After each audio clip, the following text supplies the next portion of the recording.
I hear nothing. One of those days again. I see. That's okay. Oh, no. You guys are hearing it. I'm not because my output is going somewhere else. So I'm just going to talk. Try it one more time. Welcome to the Music Masterclass. My name is Marc Sabatella from the Mastering MuseScore School. This is the thing that I do in which I talk about making music. I tell you some of my experiences making music, try to help you learn from my experience, and we look at some of your music, and I give you feedback as I can to help everyone make the best music you can. Oh, I'm totally wrong. You guys don't hear the music. That's a shame.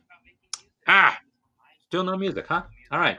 So I get to play technical whatchamacallit and figure out why that would be the case or wouldn't be the case. But actually, gosh darn it. So last time that happened, I found rebooting fixed it. This time I'm gonna try something. I'm gonna give me a moment. I know.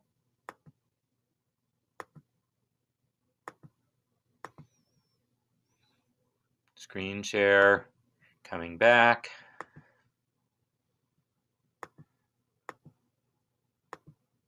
Audio coming back.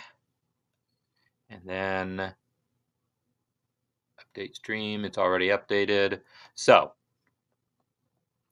maybe you'll hear the sound this time and maybe you won't, but that's okay. We're not going to need it for most of what I do today. So if I don't get the sound back, we will mostly deal with it. Uh, but is annoying.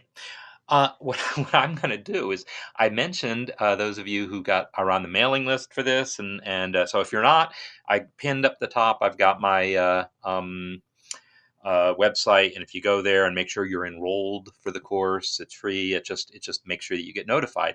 You'll have gotten notification. So the question is, will you hear the music this time? I hear it. Do you? Question.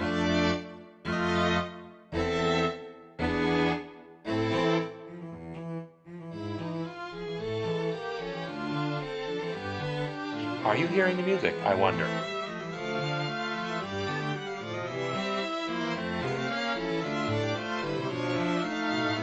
Yes. Okay. So anyhow, that works. So I'm not going to have my mic plugged in.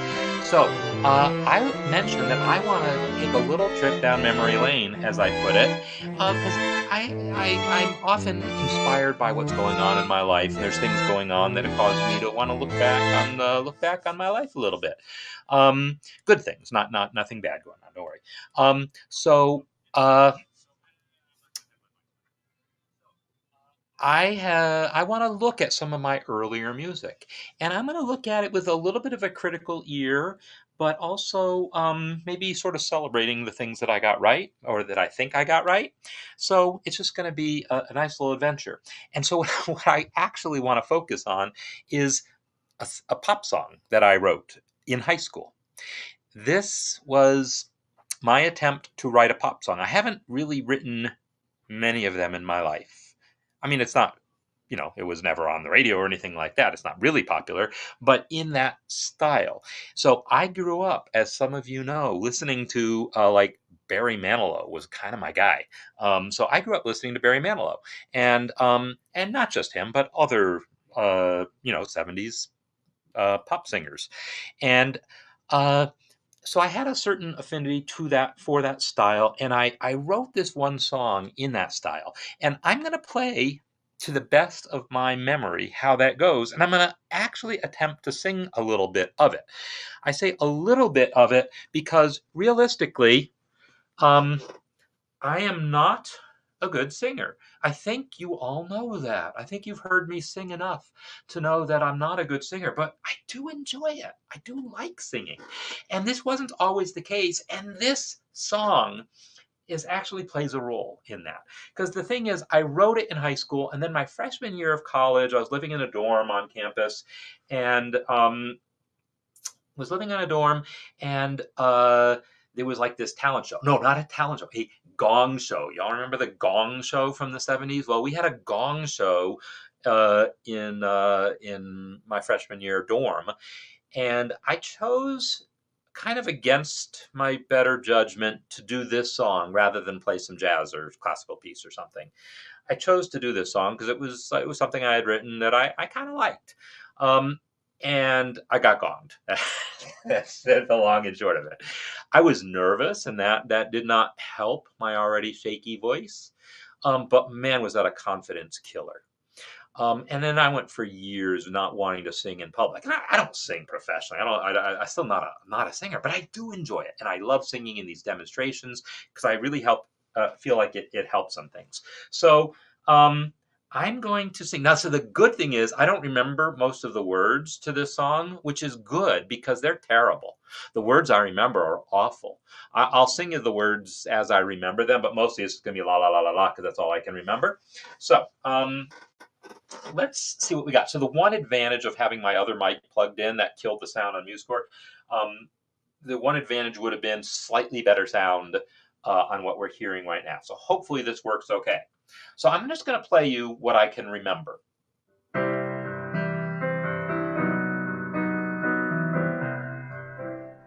right, the melody comes in something like this. Da, da, da, da, da.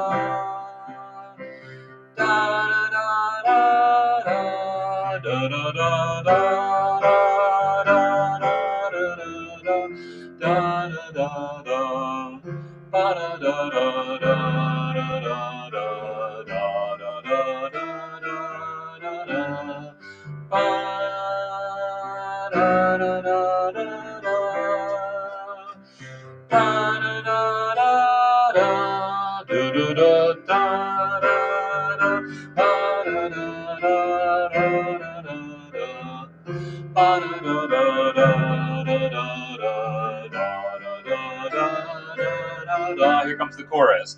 And now that you are mine, I told you they're awful. We'll always have the time to do the things we dreamed of. Something da da da da da da da.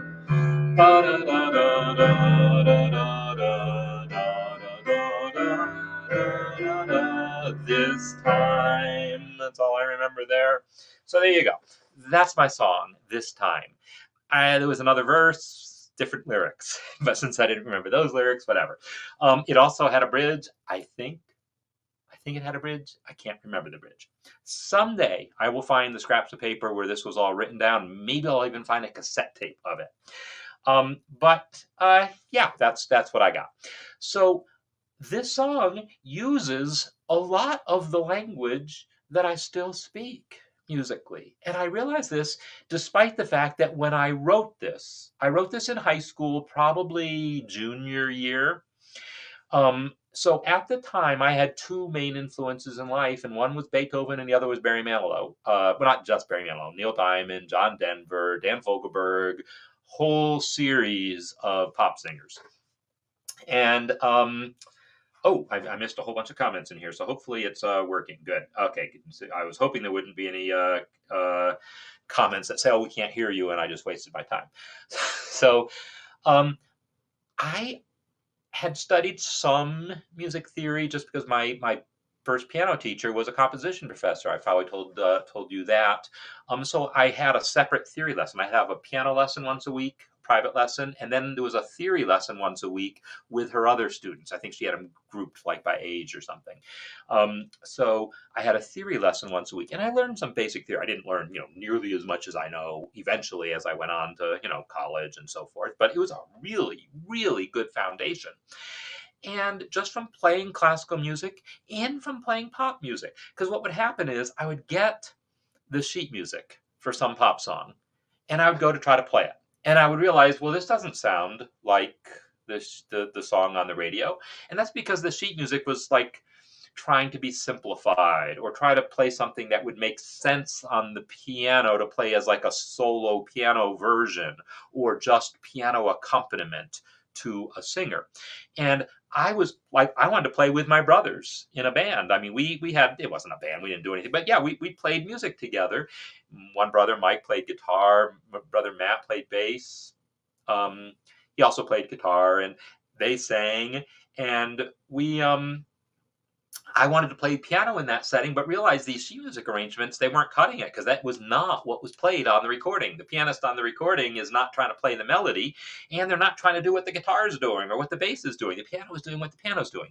So I had to invent my own role as a pianist, starting from the sheet music and falling back on whatever theory I had learned.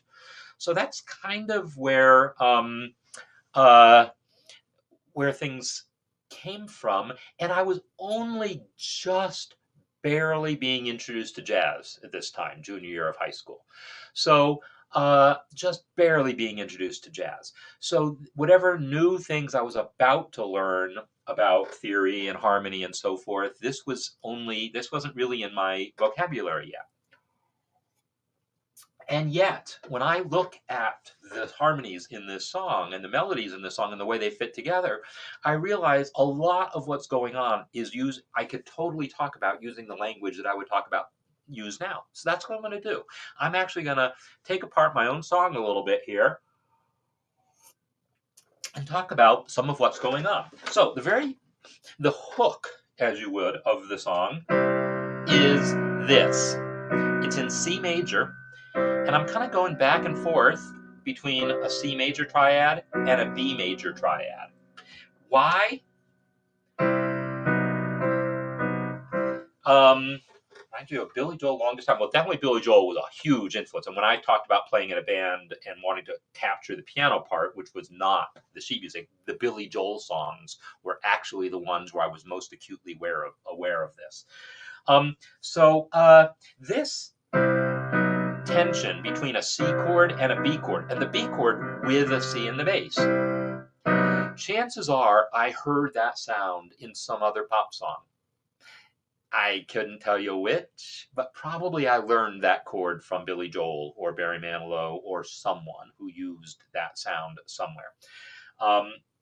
So anyhow, I learned that sound, but if I were to talk about, well, why does this work? Why does it work to put a C in the bass over a B chord? Well, one is the term pedal point, which sometimes you might hear me use. Pedal point is the idea of holding one chord while playing a whole series of chords in the right hand. You're holding, it's called pedal point because on an organ, you'd actually do that with the pedal. Bong, do all this other stuff on top, right? That's a thing in organ playing. So this is called pedal point when you do this. And it really kind of gives you permission to do almost whatever you want on top. But then you still want to have good voice leading. So if I go from C to B, it's parallel. It's all nice stepwise motion. From a C chord to a B chord, everything just moved down a half step and then back up a half step. Notice also that I'm doing it in an inversion. I'm not doing it in root position. There will be nothing wrong with doing it in root position. However, if you tried doing that in a first year, second year theory course in college, someone would ding you for the parallel fifths there between C and G, and then B and F sharp. So if you do want to move triads in parallel like that, the standard trick is don't do it in root position, because root position has a fifth. None of the other inversions don't. There's no fifths here, so I can do this all day long, or this. I can do either of those inversions without parallel fifths. Now, I don't care about parallel fifths. I really don't. But that is language that we have. I don't care when I'm writing this kind of music. Parallel fifths are not a problem. But if I wanted to take that concept and bring it into a more of a classical realm and a particular setting where the parallel fifths were a problem, that's how you avoid them. You just make sure that parallel motion is not of root position triads. So I've got my phone here on my music stand so I can actually follow comments a little better. So yeah, I'm just seeing some nice comments. That idea, and also there's a term for this in particular, even if it weren't for the pedal point that's going on here, the idea that we might have, if I had a melody that went this, ba-dum. That chromatic approach tone. I call them chromatic approach tones. When you have a note that's a half step away from the note you want to get to, and then you get there, chromatic approach tone is my generic term for them. More technically, they would either be called passing tones or neighbor tones or appoggiaturas, depending on how you approach them. If you just leapt to that note, that's an appoggiatura. If you go, that's called a neighbor tone. And if you go, that's called a passing tone. But whatever. It doesn't actually matter that much. I just call them all approach tones because that's what they do. It's not here. This is a great saying. This comes from Ella Fitzgerald, who was not talking about music, but of course she's a musician. And she has this saying, this quote that she made at some point that says, I'll have to paraphrase because I don't remember it exactly. It's not about where you've been. It's about where you're going. And, she was talking about life. But it works so much for talking about resolution of dissonance and harmony and so forth. It's about where you're going. So the fact that this D sharp here leads to E, that's all I really need to know. That D sharp is there to get me to E. Whether it got there by starting on E and then going down and coming back, or whether that's a neighbor tone, or whether it's a passing tone, or whether it's an appoggiatura where I leapt to it, doesn't really matter. It's all getting to the E. That's what matters. So, chromatic approach tone. And so, is a chromatic approach tone. Is a chromatic approach tone. Is a chromatic approach tone. So this whole thing, I could call a triple chromatic approach tone. There's 3 of them at once. So that's by far the most unique thing about that piece that I just did. And so it kind of required a little bit of explanation. So what happens if I play, if my target is E, and I play E flat and F first? All right, that's another form of double approach tone.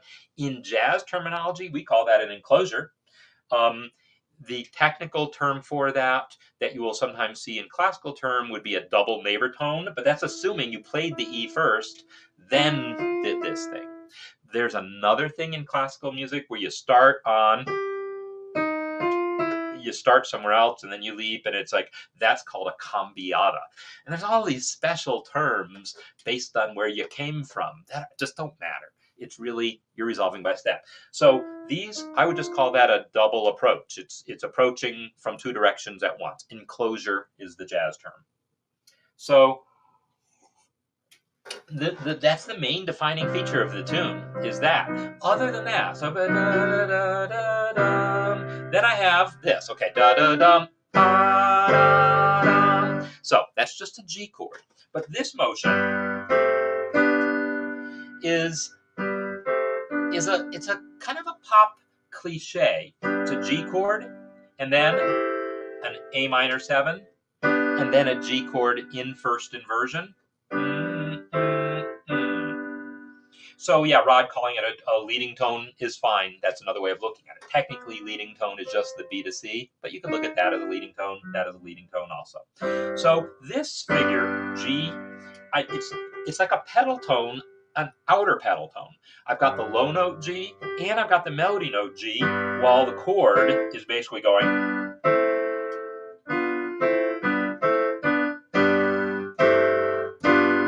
This pattern here of moving of having a chord, and it happens a lot with the 5 chord, happens a lot with the 1 chord.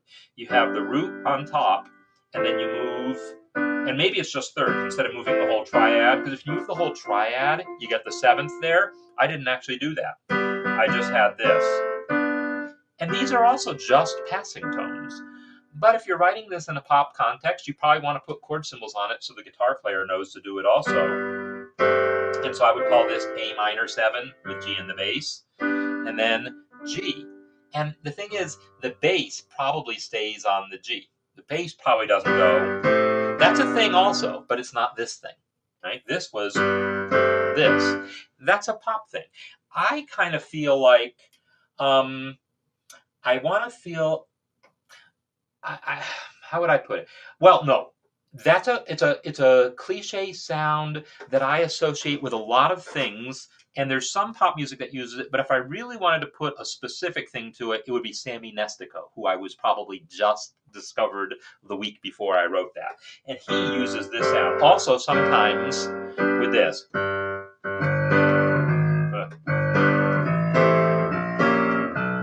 This kind of sound where we actually have a passing diminished chord in there also. So I probably had just heard that sound. I also feel like this. Bum, bum, bum, bum, bum. Does anybody really know what time it is? That's not a question. That's the name of a song, right? I feel like that. Oh yeah, and that's also the Sesame Street. This, if you actually do go up. Now here, I'm keeping the G. The Sesame Street doesn't really give me the 2 chords so much. It's more, it's the top 2 voices moving as opposed to the bottom 2 voices moving. So these are all sounds, though, that are very related. They're all very much out there. So whether it's the Sammy Nestico thing with the passing diminished chord, or whether it's this, which I really want to say happens in that Chicago song, but I just can't quite wrap my brain around exactly how that fits and where the melody is, because my brain is somewhere else. So anyhow, I did that. Now that 5 chord resolves to 4. That's not much of a thing in classical harmony, right? We don't do that. We don't take 5 and go to 4. That would be called a regressive progression sometimes, it's not something you normally do. Of course, in blues we do have 5 to 4 to 1, but that didn't sound at all bluesy, right? That was like the whitest music you've ever heard in your life, right? Sorry to be racially specific there, but let's blues is not about being white. That's what I would say. So that sound of this 5 chord going to 4, if I actually moved it all there, this is kind of a rock and roll sound also. If I moved it like that, but what I did was by holding on to that scale degree 5 and then letting it become a suspension, it kind of smoothed out the rawness of that 5 to 4. So I have my 5 chord, and then I hold that melody note, it's a chord tone, and then I change the chord out from under it, and I hold that note, and then I resolve it. That's a suspension. And if you've never heard me give my suspension story, I always liken it to Wile E. Coyote and the Roadrunner chasing each other. This is one of my favorite little analogies to give. Can you see this? I'll have to hope you can. If I put it here, you can. And they're chasing each other all across the plains and whatever, the desert. And at some point, they come to a cliff, and the Roadrunner cleverly avoids the cliff, but Coyote runs off the cliff, and then he's just hanging in midair. And then he looks down and goes, oh, and holds up his sign and falls, right? So he's on solid ground, and then essentially the ground moves out from under him. He actually ran off the cliff, but basically the ground situation changed. His elevation didn't change. The ground changed, basically. And then he has no choice but to resolve downwards. That is a suspension. You're on solid ground, and then the ground changes out from underneath you. You are now suspended, and you fall. That's a suspension. On solid ground, then the ground changes out from underneath you, you're suspended, and you come down. And then I do the same thing again. So I did that chain of suspensions, not to be confused with a chain of fools. And then this note is a nice chord tone, and then the chord changes, and it's suspended, so it falls down. Now this is a sound I probably wouldn't use today. That's a really dissonant sound. So yes, suspensions are by definition a dissonance, but there's dissonance and there's dissonant. That's dissonant. A half step is pretty dissonant. A half step plus an octave is more so. That minor ninth is considered the single most dissonant interval there is in the world. Not that Bach didn't ever use it, right? Because he did. But definitely a lot of people go out of their way to avoid it. And so probably my rational brain would have prevented me from writing that today. This, I would have been okay with. I said, 5 to 4, it's a little odd, but I like how it worked. That I would have gone, maybe I better find another way around this.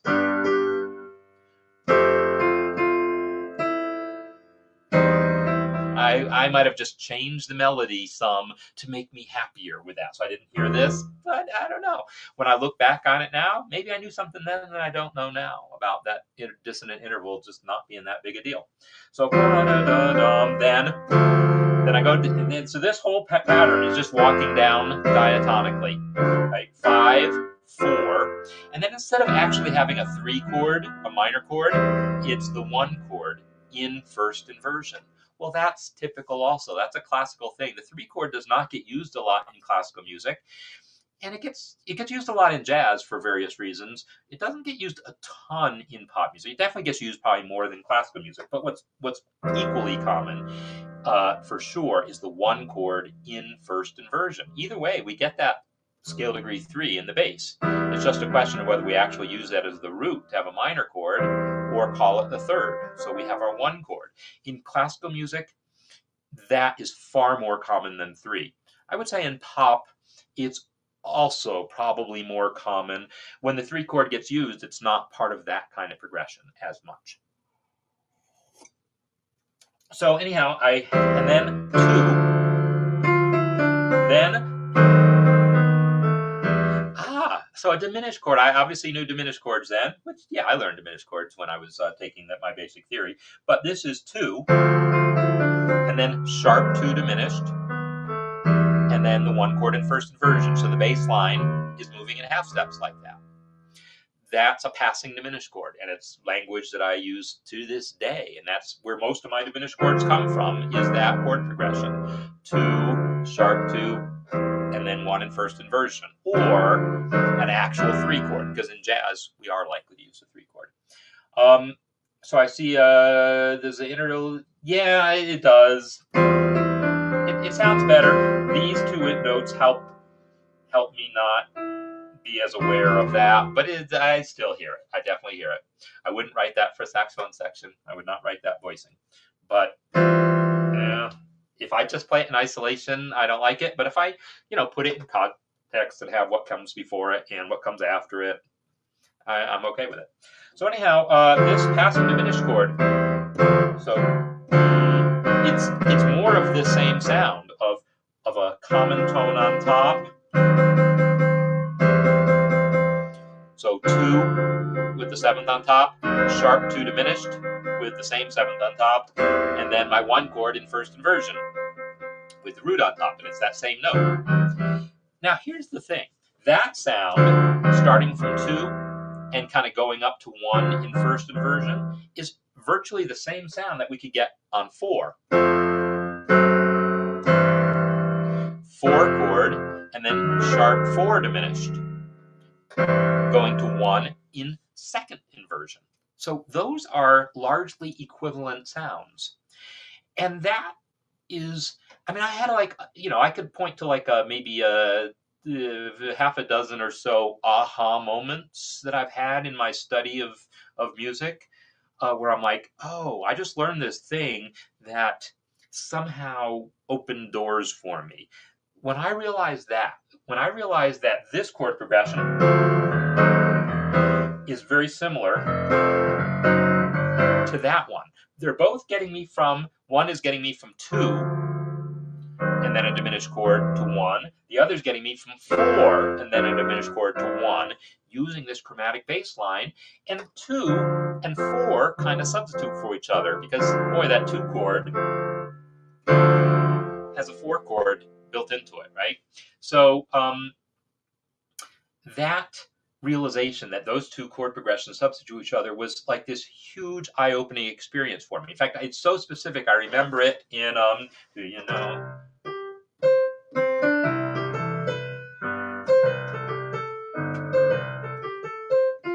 You all know that song? Then there's ba ba.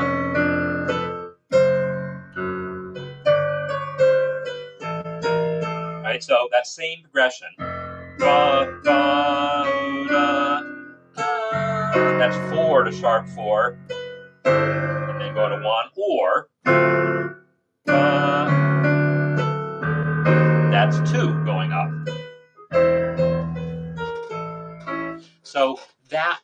realizing that those two chord progressions were interchangeable there was like, my brain exploded the first time I realized it, and it was in the context of that song. That was decades after I wrote this. So, now here's the problem. That one wants to take me here into first inversion. But I really wanted this. I really wanted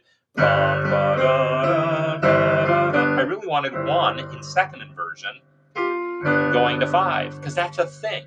It's a thing you learn about in classical harmony. 1, 6, 4 to 5 to 1.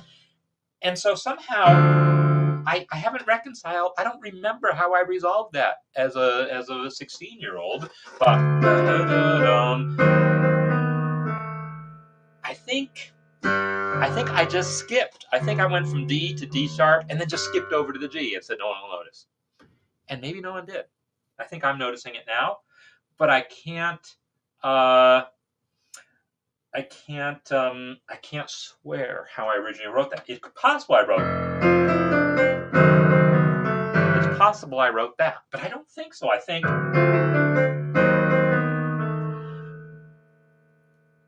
I just did that. But here's something now that my 56-year-old brain now knows. 3, 6, 2, 5. That's where I want to go now. So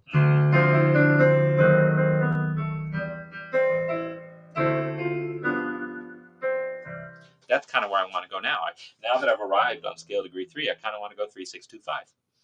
So I don't know that I like that better, but that's where my brain would go now, because I'm trying to resolve that issue of which inversion do I really want to be in.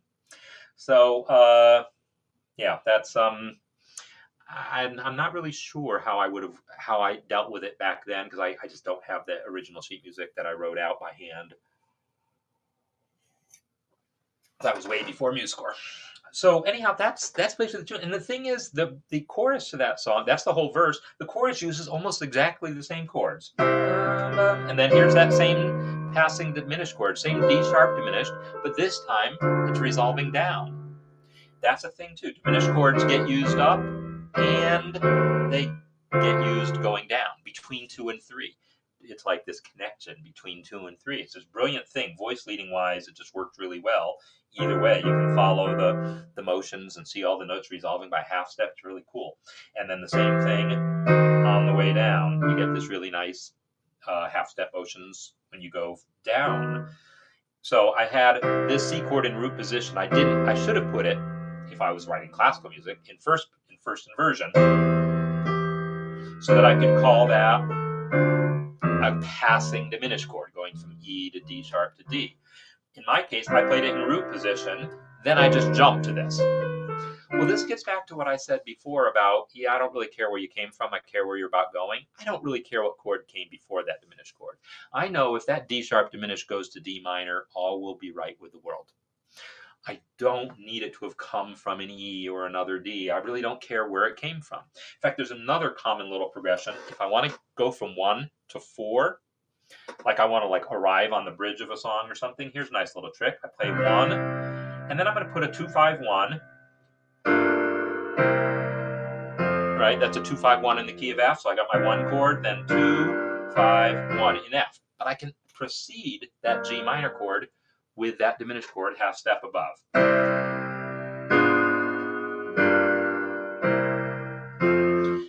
I'm using the same principle. You got a chord you want to approach in an interesting way. That diminished chord a half step above is often an interesting approach to it. So I just call those diminished approach chords. I don't sweat whether it's a passing diminished chord, a secondary diminished chord, an auxiliary diminished chord. I don't care.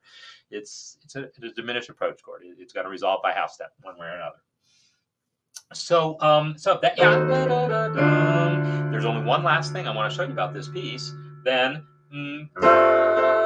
so here it's a G chord with an A in the melody, so it's an appoggiatura.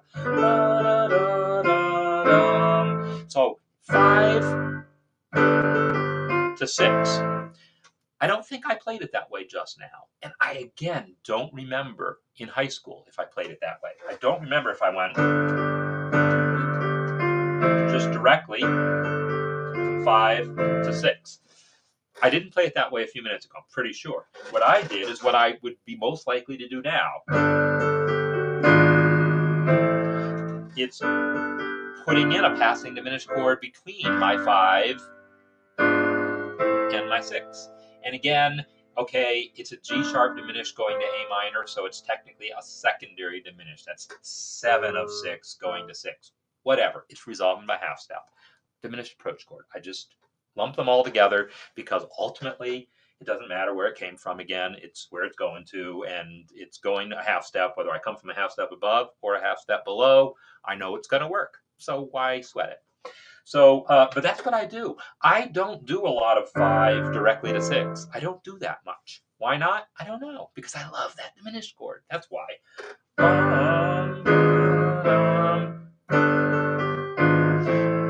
Whether it's that melody or some other melody, as long as it basically feels good with the melody, anytime I'm going to have that deceptive resolution from 5 to 6, I usually sneak that diminished chord in there just because it's such a cool thing to do. It's a jazzy thing to do. Putting passing diminished chords, that's a whole thing in the jazz world. This whole putting diminished, this,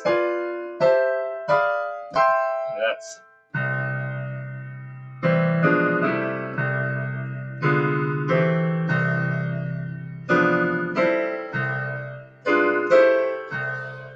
The whole sort of theory and thing that you learn as a jazz arranger or as a jazz pianist, about how to squeeze these little passing diminished chords in between every note in the scale, so that you end up with this ability to create these chords that move like that. That's a whole other topic that, again, I didn't know anything about in high school, but I think I knew. I just don't remember if in high school I put that passing diminished chord in there, but I kind of think I did. So anyhow, that's everything about that song. Everything else of it, because then I even go back. So that's just a diatonic. Then again, that's the same exact stuff I had in the verse, right? I had. Right? It's the same diatonic walking down. So in this case, it was.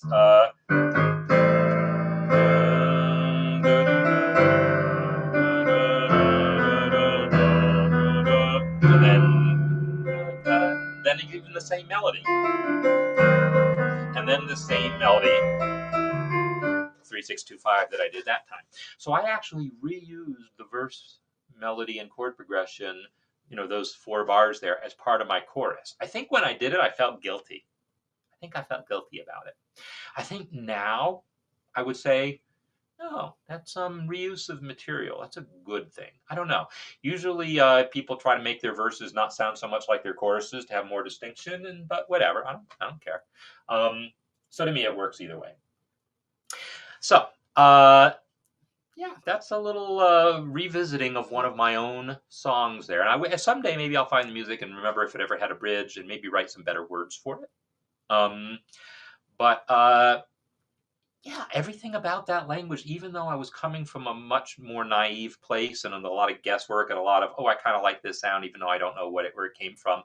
I can now look at that and go, oh, well, I can actually put names to all this stuff and describe why it works. And then, I could write another song like that in 10 minutes probably, instead of the weeks I probably spent on that song. So, oh, good. Yeah, diminished chords are awesome. Okay, so yeah, that's more than enough time spent on me. I want to talk about you. What do you think of me? That's from Beaches, right? It's from some movie. So what I want to do is I'm going to flip over to this piece of Jeff Davis's. Because, well, since I'm sitting at the piano, it made sense to do this. Okay, so, all right, obviously I've been on this huge counterpoint kick lately, and I'm not done with it, but I wanted to take a break from it. Now, Vasily, who may or may not be here right now. I haven't seen any comments from him. Has this really amazing fugue that I want to show. He's the one who had written. If I so I'm going off of memory, but I'm pretty sure he's the one that wrote this really cool prelude thing. More no, it was the other. Um, it was the prelude. It was two different Bach preludes kind of jammed together and so forth. It was really creative. This is just a flat out original fugue, and it's really cool. And I'm going to look at that, but we're going to come back to fugues. I want to talk while I'm at the piano about this rag that Jeff wrote.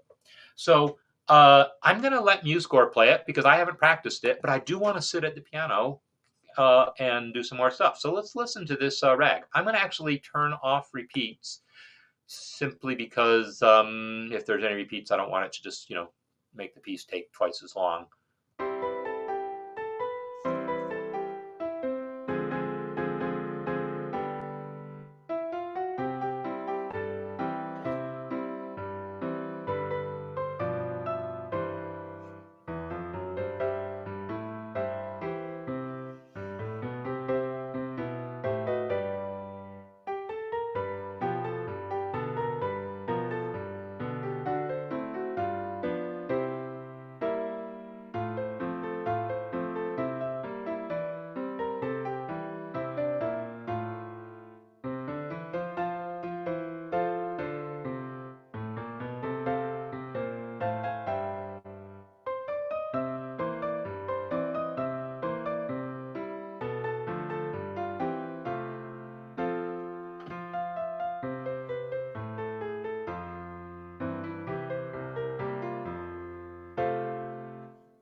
All right, nice. So I realized that because I had my volume turned down, I turned down my volume when I do this so that the speaker doesn't pick up what the playback here, because then you get this weird little slight flange effect, or is that what it's called? Whatever it's called, where you hear the sound and you hear the same sound again, like, a few milliseconds later. But I didn't hear as much of it as I would have wanted. But yeah, this is a really nice feeling rag. And so it's got a lot of this language. And of course, I talked about rags because I played that Scott Joplin piece a while ago. And I was going to show you one of my rags, and I think I didn't show you my own rag that I wrote 20 years ago or something. So at some point, I suppose I should revisit that also. I wasn't quite as young when I wrote that. I was probably third. In fact, it was my 30th. It's called Birthday Rag, and I wrote it on my 30th birthday. Pretty sure. So anyhow, haircut rag here. So probably, Jeff, you had just got your first haircut after some amount of non-pandemic, pandemic-related non-haircuts. That's my guess. This rag is really got a lot of exactly the kind of language you want. It's got a lot of syncopations to it, and you can tell syncopations just by seeing things like this tie in the middle of a measure. As soon as you see, well, the fact that we had a note on the right, one E and that wasn't immediately followed by a note on the next beat. That's a syncopation, a note on a weak beat that is not immediately followed by the one on the following strong beat. So we have our syncopation here, in this case done with a tie. Had it been a rest there, it would have been also syncopation, but it's maybe easier to see in this case because of the tie. And then we get that rhythm again. So we get to see that same syncopated rhythm repeated. And then we get the other really obvious syncopated rhythm that you can tell just by looking at it is 16th, 8th, 16th. Because now 16th, 8th, 16th, that's the E without the and. So one E and is stronger than E. So if you put a note on the E of that beat, we kind of expect there to be something on the and. By not putting something on the and, we've created syncopation. So the beat is the strongest thing, the and is the next strongest, and then the E and the are the weaklings that kind of need the next guy standing next to him to lean against. So this syncopation here, which is also, by the way, a really nice little borrowed chord kind of business. I got to talk harmony. That's D minor 7 flat 5, or D half diminished. That A flat is borrowed from C minor. We're in C major, but we're borrowing a note from C minor. So he's got that going on. He's got that nice syncopation going to 5, right?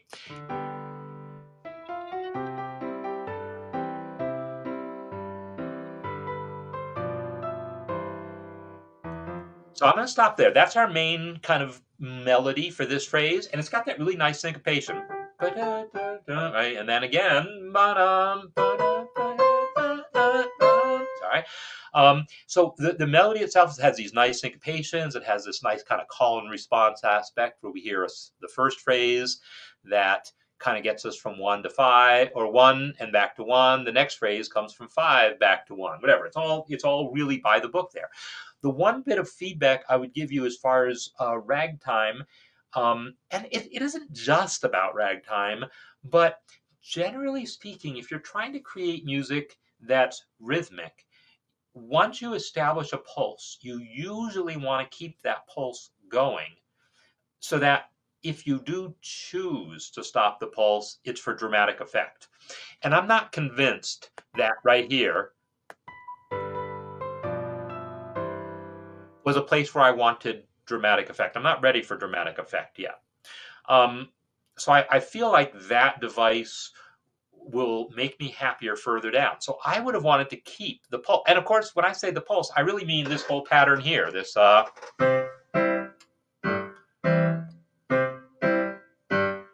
right, this alternating eighth note pattern. That pattern, this umpa kind of which in a jazz term we would call that stride piano, and you'd probably notate it as quarter notes instead at twice the tempo. But it's all that kind of boom chick pattern. And so as much as I don't like playing it because it's hard. I like it. It's a great pattern, but it's hard to play. So there's some tricks to make it easier to play. What's hard about it is all the jumping. If I play this, I can do this all day long. But this, especially this, it's more error prone, right? You see me missing, right, in doing this. That's not your fault. That is life. Playing ragtime music is you're going to have to deal with that. Colleen, I know you do a lot of ragtime, right? So it's a thing you have to deal with. And yet, if you want to simplify things, I don't recommend simplifying them by giving the hand a rest, like you basically did here. Like just say, well, let's give you some quarter notes. Instead, simplify the texture. So what you're giving me here is octave, chord, octave, chord, octave, chord, octave, chord. How about if you just give me note, note, note, note, chord? Then I still feel the pulse, but I get a little more, a little easier job of it. I don't have to move around. You think it's easy? Wow. That's more power to you. You've practiced it more than me. That's what I will say. For me, though, all that jumping around, I go to jump from here to here, and I'm likely to miss. That's all. I'm just likely to miss unless I practice a lot more than I usually do. So, but in any case, there's things you can do, like this is it's a neat little trick that I attribute to Oscar Peterson. Whether or not he actually invented it or not, I wouldn't say that. But it's a trick of playing the root and then the 5 and 10. Root, 5 and 10. Root, 5 and 10. That pattern allows you to play patterns. That's basically this pattern, but broken up in this way. And I can do this with a higher degree of accuracy than I could go. That's a lot of jumping around, a lot more error prone, a lot more, not just error prone. In playing ragtime music, when I've practiced it and I've worked it all out, then I can decide how much of my brain I need to allocate to each hand. But if this was a jazz setting and I'm improvising in my right hand, I have to look at my left hand to have any accuracy when I do this. And that means my right hand is a little more on its own. And I'd like to look at my right hand. I'd like to think about my right hand because it's improvising. If I want to play,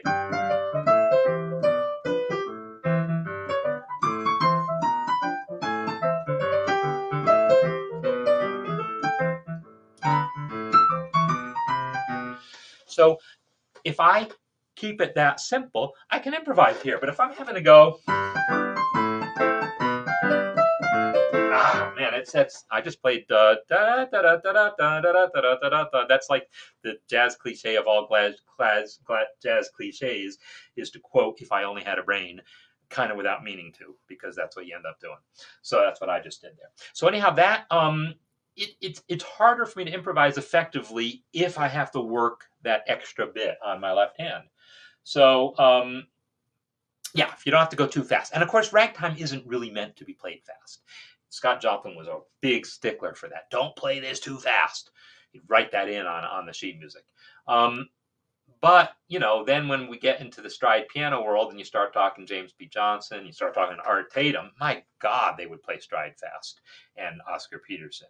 And then it's like, oh my gosh, and then you got to like get some improvisation happening. So anyhow, having ways of keeping that pulse going while still giving my hand a break is greatly appreciated. So I like the break that you're giving me, but you could consider keeping the pulse going, except when you want to stop it for dramatic effect. I like this. I like this reversal of the hands there. Right now, the melody is in the left hand and the accompaniment is in the right. And I don't expect it to be the same kind of thing. So here, I don't, like, there's a certain value in having a good, strong octave in the bass. In the right hand, it's more about the pulse. So I like this, that you're just kind of keeping it in the hand. But I probably, again, for the same reason, would have kept that rhythm going in this measure.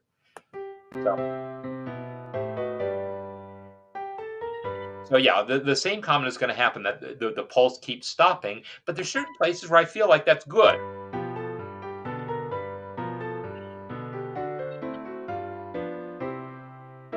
Right there, right? At that cadence, I want the motion to stop. I'm not saying the cadence is the only place, but you know, I want them to be well chosen. So you've got here, basically, you've gone from C to C7 because now you're modulating to F.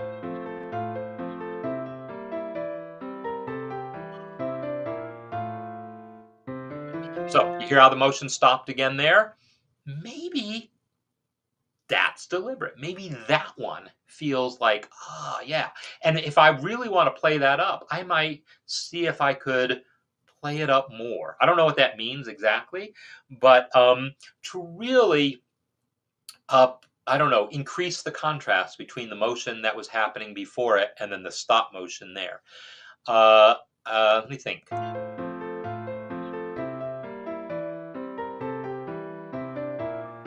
Oh, okay. So what it is, for me, it's about the fact that you landed here on the and of 2, and then there's nothing on the E or the had you done that, had you figured out like bum ba da dum, I might have ba da da dum. It might have been that much more dramatic of a stop by having that motion into the F. As it is, the motion you kind of gave away, right? Right. The motion changed from being mostly sixteenths to, oh, now there's not something leading right into that F. I'm not, this isn't a criticism. It's just if you want to increase the drama and really say, hey, I'm stopping my motion here. Look at me stopping the motion. Then the way you get that is you increase the contrast going into it. Increasing contrast at the edges is something I learn as a painter. I mean, maybe you don't know that, but I do paint also. There's one of my paintings. I don't know if you can see it, but whatever. In that, if you want to like really say something about a particular area of the painting, instead of worrying about all the details everywhere around it, you focus on this edge between two things and you play up the contrast there. It's a painting cliche. So anyhow, now that you're in F, where I'm happy being in F, and then and I like the reversal of the hands again. And I have to call attention to the use of that A flat again. Now, what's interesting is when we used that A flat before, we were in the key of C. And now we're actually in the key, but that same note works. One thing you get away with here, and I think you do get away with it, is the left hand has an A natural while you're putting that passing tone here. You can totally do that. You totally can. But it's one of those things that the conscious brain might look at and go, oh, that's not going to work. It's not going to work to have the A natural in the left hand and have the right hand go, because the left hand is just going A to G, right? But the right hand is going A flat, G. And somehow the brain says, oh, that shouldn't work. And yet, how many people heard that? I didn't. But let me play it again, starting the measure before. The thing is, it goes by so fast that no one ever hears this stuff. The more you slow it down, the more these little dissonances, like that one I was going on about here, that dissonance, if it's quick enough, doesn't get noticed. If it's buried on a weak beat, doesn't get noticed. So there's things you do that when you write something that for whatever reason, voice leading wise, you think, well, I kind of want this there. Then it's a question of, can you get away with it? And that has to do with the placement relative to the beat and the speed, basically the tempo. And yeah, so I totally think that you get away with it. And so that getting away with it means you did a good thing. So this is another one of these syncopated rhythms. We have a one and that is in this case not tied over, but it's played short. Same effect though, syncopation, right?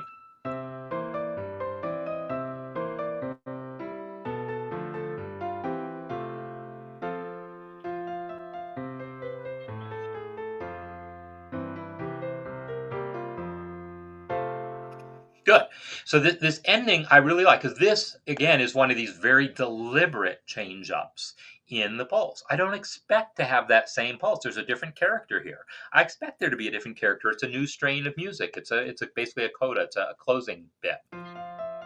And again, we've got all these really nice syncopations, these notes on the that are, not followed by a note on the beat. And we have all these nice little, so, okay, check this out. Actually, check this out. Wait a minute.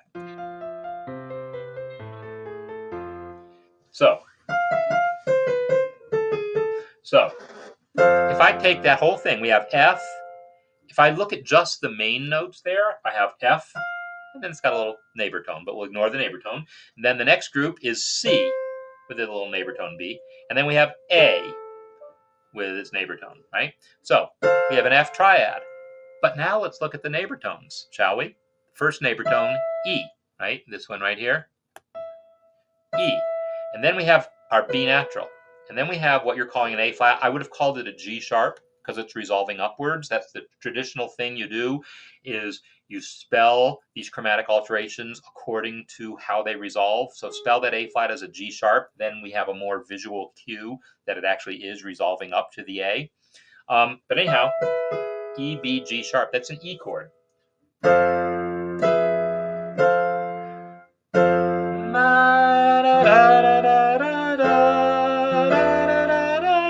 Hey man, you stole my song from 50 or 40 years ago. No, it's a sound that's out there, and here it is. Jeff posted this like a month ago. It has nothing to do with why I was thinking of that song, but it is totally a thing. So he's using that same exact trick of taking each note in that triad and giving it its own approach tone. It's the same thing that I did in my song 40 years ago. So anyhow, really cool. Really like it. So yeah, while I was sitting at the piano, I figured it was a really good day to look at this rag here. And so I've mentioned that I want to take a break from looking at fugues, and most of the music that's been submitted lately has been something in that area, which is great because I've been talking about it, and I am going to come back and talk about it more. So what I will say here is I am going to come back and I want to look at Vasili's fugue because it's really quite amazing. I think I have the right name. Actually, let me just bring it up so you can I'm just going to play it really briefly because it's really fantastic. I think. I mean, I haven't dug into it in deep detail, but I'm looking forward to doing so. Anyhow, I'm just going to play a little bit of it.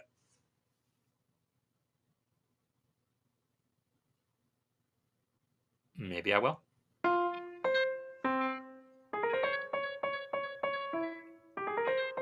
you.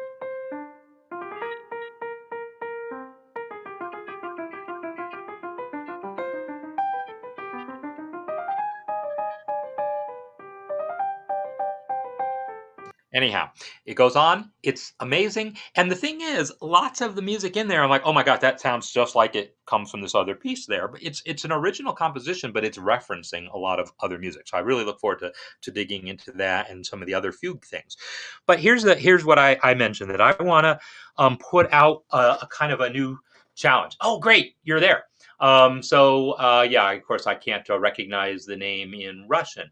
But so, yeah, I want to totally dig into this more. So what I'll ask you to do is, if you want to write up something and kind of help out with the analysis of this, as far as like talking about some of the devices you use to make sure I don't miss them. Because I'm going to talk about what I see, but anything, you might want to add something in the comments or post it. Yeah, post it in the comments to this, or in the comments to the course, or in just in the group there, so we have points of discussion that I can then pick up from when I get into this, because yeah, I really want to get into it.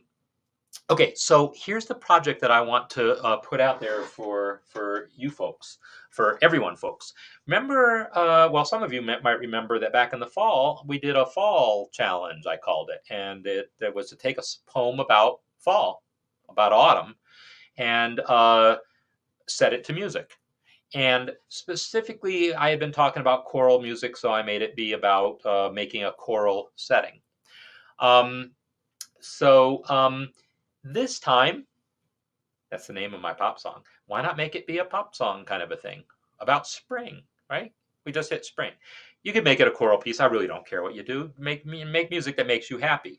But if you're looking for a challenge that maybe takes you outside your comfort zone and you don't normally write things that are in the pop song genre, try to write one. See if you could write a pop song about spring. You could take an existing poem, or you could uh, just write your own lyrics about spring. Now, one of the things that I will say about spring songs are such a cliche, and I've used the word cliche a lot today, right? I don't mean it as a bad thing. It's an observation that there's certain things that we do because we do them, and we do them because they're good things to do. Uh, if I say good morning to you, that's a cliche, right? It's not it's just a phrase that comes off my lip. That's also it's got other words for that, but it's a thing we do almost without thinking about it. But it helps define a genre. So the cliche about songs about spring is that a good number of them are not actually about spring. They're about not being spring. And when I say a good number of them, I mean, like, after the world had already had enough songs about spring, people started writing songs that say, man, I wish it were spring. Because if it were spring, all these really cool things would be happening. Or the other kind that says, it's spring, but how come good things aren't happening? Right? Um, yeah, so that's the songs that are about spring by not being about spring.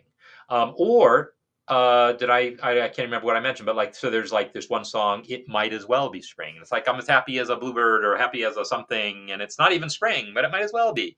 But then there's also like spring arrived on time. Only what became of you, dear? Spring can really hang you up the most, right? That's, if you know that song, that's a song about spring came and I'm ripped off. It did not do what it was supposed to do here. So that's a whole cliche about spring also. But, so feel free to make it however you want it to be. It could be a song about literally, hey, it's spring, things are good, or hey, it's spring, things aren't so good, or it's not spring, I wish it was, or it's not spring, but I feel as if it was. I don't care how you want to express the idea of spring. But yeah, see if you can maybe take the idea of spring, some words about it, set them to music, and if it pleases you to channel your own inner Barry Manilow, have a ball.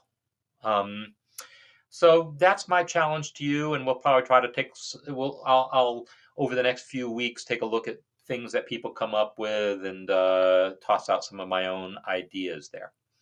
And yeah, at some point, probably in a couple of weeks, I want to come back to the subject of fugues and really dig into Vasily's a little deeper here, and check out some of the other, like, really short ones that have been posted also. But yeah, this one I really want to dig in. So that's the show for today. So I hope you enjoyed my little trip down memory lane, as I put it, and the things that I have learned from myself and taught myself. Um, how long have you got? You got as long as you want. But realistically, think about them. So think about April. Think about April as being um, so. I'm looking at yeah. So I think yeah, Vasily, what I'm saying is maybe take a couple of weeks to whatever you want to write up for me, and get comments down, and then people can maybe respond to them, and then maybe a couple weeks from now I will actually go through something in here. But assuming that we get people starting to think about spring songs, I want to follow up with that next week is kind of the main thing that I think about. And then in a couple of weeks, we'll come back to the fugue, and then we'll come back and look at some spring stuff. So that's what we're looking at. So yeah, try to write something about spring, and we'll see where we all go with that. So hope you've all had a good time. Let me play out with my theme music here, and again, thanks for being here for the Music Masterclass with me, Marc Sabatella from the Mastering MuseScore School. And I need to put in the plug because I don't do that enough because I'm so excited talking about music. I don't like doing the commercials. But let's turn this down so I can be heard. Remember, I do have that whole website. It's up to the top of the chat, right? It's got my course on harmony. Like everything I was talking about with the chord progressives there, that's the stuff my harmony course is about. I'm working on a counterpoint course, as you all know. You heard me talk about, and that's coming along really nicely. I'm getting excited by that. Lots of stuff there for you to check out. Please do, and I hope to see you next time. So see you all later.